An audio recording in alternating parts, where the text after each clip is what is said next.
കൂട്ടത്തിൽ നിന്ന് അവർക്ക് ഇറക്കാൻ കഴിയുന്ന ഏറ്റവും മികച്ച സ്ഥാനാർത്ഥി എന്ന് അവകാശപ്പെട്ട ആളെ ഇറക്കി ആ നിലയിലുള്ള വലിയ കൊട്ടിഘോഷത്തോടു കൂടിയുള്ള പ്രചരണം നടത്തിയിട്ടും ഇവിടെ ചരിത്ര വിജയം UDF-ന് നേടാൻ സാധിക്കുന്നു. പിണറായി വിജയനെ പിന്തുണയ്ക്കുന്ന MLA-മാരുടെ എണ്ണം കുറയുകയും പ്രതിപക്ഷത്തിന് ശക്തി വർദ്ധിക്കുകയും ചെയ്യുന്ന ഒരു വിധിയെഴുത്തായി നിലമ്പൂരിലെ ഈ വിധിയെഴുത്ത് മാറിയിരിക്കുന്നു.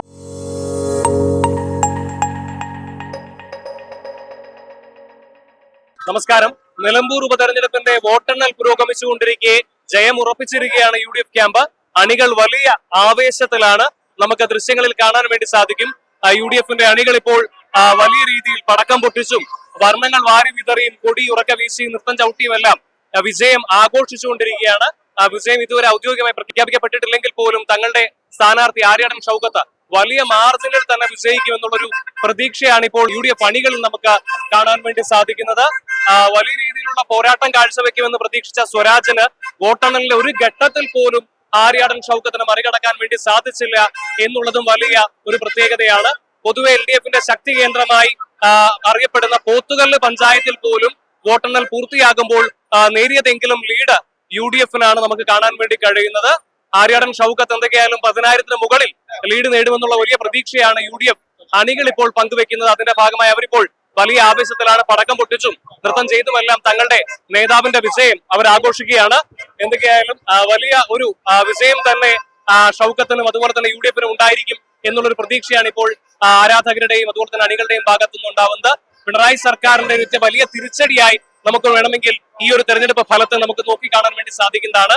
വലിയ രീതിയിൽ കൊട്ടിഘോഷിച്ചുകൊണ്ട് വലിയ വിജയ പ്രതീക്ഷയുമായി LDF അവരുടെ പടക്കളത്തിലെ ഏറ്റവും വലിയ ആയുധമായ M സ്വരാജിനെ തന്നെ രംഗത്തിറക്കിയിട്ടും LDF-ന്റെ സിറ്റിംഗ് സീറ്റായ നിലമ്പൂർ അവർക്ക് തിരിച്ചുപിടിക്കാൻ വേണ്ടി സാധിച്ചില്ല എന്നുള്ളത് ഒരു വലിയ പോരായ്മയായി നമുക്ക് ചൂണ്ടിക്കാണിക്കാൻ വേണ്ടി സാധിക്കും. വലിയ ഭരണവിരുദ്ധ വികാരമുണ്ട് എന്നുള്ളതിന്റെ സൂചന തന്നെയാണ് ഇത് എന്നാണ് UDF-ന്റെ നേതാക്കളടക്കം നമ്മളോട് പറയുന്നത്. ഇപ്പോൾ UDF കോൺഗ്രസിന്റെ മുതിർന്ന നേതാവ് VT ബൽറാം നമ്മളോടൊപ്പം ചേരുന്നു. ഇപ്പോൾ വലിയ വിജയമാണ് UDF നേടുന്നത്, എന്താണ്? തീർച്ചയായിട്ടും അഭിമാനകരമായിട്ടൊരു വിജയമാണ് നിലമ്പൂരിലെ ജനങ്ങൾ UDF-ന് സമ്മാനിച്ചിട്ടുള്ളത്. കഴിഞ്ഞ 9 വർഷത്തെ അവരുടെ ദുരനുഭവങ്ങളോടുള്ള ജനങ്ങളുടെ സ്വാഭാവികമായിട്ടുള്ള പ്രതികരണമായിട്ടാണ് ഞങ്ങൾ ഇതിനെ നോക്കിക്കാണുന്നത്. LDF-ന്റെ ഒരു സിറ്റിംഗ് സീറ്റിൽ അവരുടെ കൂട്ടത്തിൽ നിന്ന് അവർക്ക് ഇറക്കാൻ കഴിയുന്ന ഏറ്റവും മികച്ച സ്ഥാനാർത്ഥി എന്ന് അവകാശപ്പെട്ട ആളെ ഇറക്കി ആ നിലയിലുള്ള വലിയ കൊട്ടിഘോഷത്തോടു കൂടിയുള്ള പ്രചരണം നടത്തിയിട്ടും ഇവിടെ ചരിത്ര വിജയം UDF-ന് നേടാൻ സാധിക്കുന്നു.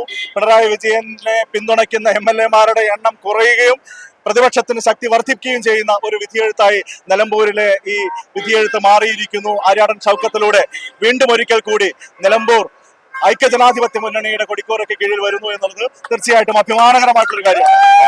ഒരു ഘട്ടത്തിലും സ്വരാജിന് മുന്നോട്ട് വരാൻ വേണ്ടി പറ്റിയില്ല. അപ്പൊ അത് തികഞ്ഞ അപ്രമാദിത്വമല്ലേ UDF? തീർച്ചയായിട്ടും ഞങ്ങൾ പ്രതീക്ഷിച്ച പോലെ തന്നെയാണ്. തുടക്കം തൊട്ട് പോസ്റ്റൽ വോട്ട് തൊട്ട് ഓരോ റൗണ്ട് കഴിയും തോറും ശ്രീ ഷൗക്കത്തിന്റെ ഭൂരിപക്ഷം വർദ്ധിച്ചു വരുന്ന കാഴ്ചയാണ് കാണാൻ സാധിക്കുന്നത്.